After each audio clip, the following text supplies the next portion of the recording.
مساء الخير عملائنا الكرام. معلومة النهاردة هنتكلم عليها بخصوص الغسالة الفوق اوتوماتيك اللي بتتفتح من فوق. أكبر مشكلة أو من أكتر المشاكل اللي بتقابلنا في الغسالات الفوق اوتوماتيك عند العملاء هي مشكلة الجير بوكس. الجير بوكس اللي هو مجموعة التروس اللي بتبقى تحت الغسالة، اللي هي بياخد حركة الموتور وبيخليها تلف المروحة اللي تحت شمال ويمين في وقت الغسل، وبتلف السلة الكبيرة في وقت العصر. الجير بوكس ده عامل فكرته عامله زي في تسلا عربيه كده، بس مشاكله الكتيره هي نتيجه ايه؟ نتيجه مكان الجير بوكس في الغساله الفوق اوتوماتيك. للاسف الشركه او الشركات لما قالت غسالات فوق اوتوماتيك نجدت في المستهلكين ان هو يقدر يحط مسحوق عادي في الغساله الفوق اوتوماتيك، يقدروا يحطوا الاضافات اللي هم عايزينها في الغساله الفوق اوتوماتيك. وللاسف في غلطه كبيره جدا العملاء بتعملها، ان هم بينقعوا الغسيل في الغساله الفوق اوتوماتيك. طب ايه اللي بيسبب المشاكل دي كلها؟ تصميم الجيربوكس ان هو بيبقى من تحت خالص، تمام، وتحت فوق منه المروحه، وفي الاكس بيبقى في حاجه اسمها اول سي. الاول سي ده بيبقى عباره عن جزء كاوتش ماسك على الاكس علشان يمنع خروج الميه من جوه حله الغساله كلها لمجموعه التروس وتبوظها وتعمل صدى وتبوظ البلي وتعمل الصوت العالي. طب ايه اللي بيحصل دلوقتي لما الاول سي ده بيبوظ؟ او ايه اللي بيبوظ الاول سي دوت اللي هو بيمنع نزول الميه على التروس؟ اولا ضغط الميه دي كلها في الحله دي كلها، الضغط ده كله محمل على الاول سي. هتقول لي طب ما اكيد هو مصمم لكده، فعلا هو مصمم لكده، بس مش مصمم بقوه، او بمعنى اصح للاسف في خامات كتيره في السوق بقت رديئه الصنع. طب ايه اللي بيحصل دوت؟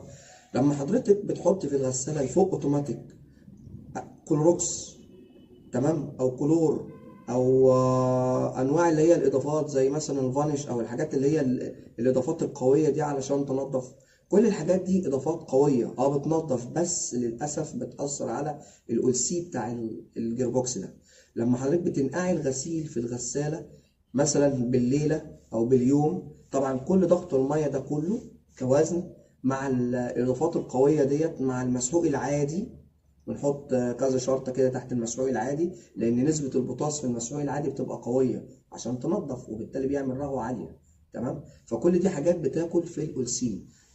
ضغط المية اللي في النقع زائد الإضافات اللي بتبقى محطوطة، كل دي للأسف بتاكل في الأولسي، بتأثر عمر الأولسي وتخليه يسرب مية على البلي وعلى التروس اللي جواه، وتخليه يعمل صوت عالي. وهي دي مشاكل الجيربوكس. تلاقي الغسالة الأوتوماتيك عاملة صوت عالي جدا وعاملة دربكة جدا. وأقل جيربوكس دلوقتي في السوق للأسف بيتخطى بتاريخ شهر 12 أو شهر 2 2024، أقل جيربوكس بيتخطى ال1000 ونص، بيوصل لل1800، وفي أكتر من كده كمان بكتير. أنا بقول أقل حاجة. ده غير الفك والتركيب والشغل ده كله. كل ده بسبب ايه؟ بسبب غلطه حضرتك مش واخده بالك منها، وهي النقع في الغساله فوق اوتوماتيك، او اضافه الاضافات القويه للتنظيف اللي بتبوظ الاولسيل. لو حضرتك شايفه ان الغسيل محتاج يتنقع او محتاج ان هو يتنضف زياده عن اللزوم، ممكن تعملي دوت في اي حاجه بره الغساله، تنقعيه زي ما انت عايزه، تحط الاضافات اللي انت عايزاها، وبعد كده تاخديه تحطيه في الغساله وتعملي دوره الغسيل اللي انت مختارها. لو شايفين ان انتوا استفدتوا من المعلومه ديت، تمام، تابعونا واعملوا متابعه للصفحه. مركز الراعي الصالح، المهندس مجدي مكرم، لصيانه جميع الاجهزه المنزليه. 012 2 45 42 034. شكرا.